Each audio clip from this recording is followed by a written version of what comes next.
તમારા ઘર આગળ હમણે બે બાઈઓનું ધીંગાણું થઈ ગયું તો એવું મેં સાંભળ્યું. કેના કારણે એ બે બાઈ જીતી બાઈ? પોદરા હાટું. ગોદરા હતું. બાજુવાળાની ભેંસને છોડી અને શેરીમાં જઈને આવડો પોદરો કર્યો. તો ઘર ધણીની બાઈ એ પોદરાને જોયો અને છાશ દેવા ગઈ. તે બાજુમાં એક બેન રહેતા હતા, એને આ પોદરો જોયો. તો ગામડામાં પેલા શું હતું કે જે પોદરો જોવે ને એને આમ ગોળ ભીંડું કરી નાખે અને લાકડું એમાં ખોઈ દે, એટલે એ પોદરો એનો. અને પછી એ બેન વયા ગયા ડબલે. ઓલા છાશ દઈ આવ્યા ને પછી એ બેને આમ પોદરો ઉપાડતા હતા, તા ઓલા બેન ડબલેથી આવી ગયા અને કે પોદરો મારો છે. તો ઓલી બાઈ કે પોદરો મારો છે, એમાં રકઝક જરાક થઈ ગઈ. ને પછી ન બોલવાના શબ્દ બોલવા માંડી ગઈ અને પછી થોડુંક ધીંગાણું વધી ગયું. તે ટીકા પાટું ગળદા મારી અને પોદરોમાં રેડ ભફેર કરી નાખ્યો. કોઈના હાથમાં ન આવ્યો. એવામાં ઘરધણી આવી ગયો અને આ બે બાયુને છૂટી પાડી.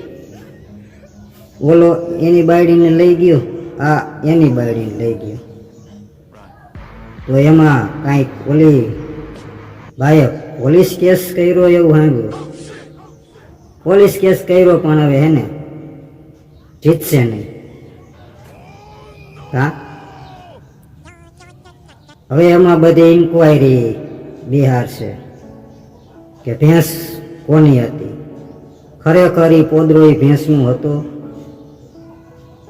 એ પોદરા ઉપર પેલી નજર કોની ગઈ.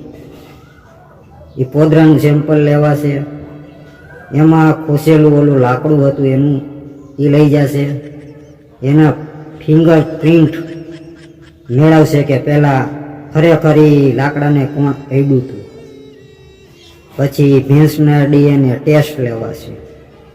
પછી ઘર ધણી ઉપર કેસ થશે પહેલાં કે તમે ભેંસને બારે કાઢી તો આ પોદરો કર્યો ને, ભેંસને તમારે પોદરો તમારા ફરિયામાં કરાવવાનો. તો શેરીમાં આવીને ભેંસે પોદરો હુકામ કર્યો.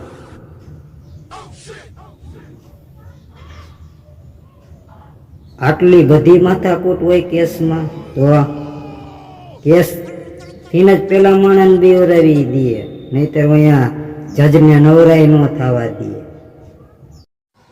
આ તો માણાને રોડનું થયું. આવા કેસ લે તો પોલીસને જજ સાહેબને નવરાઈ ન થવા દે, આમાં જ થકવાડી દે.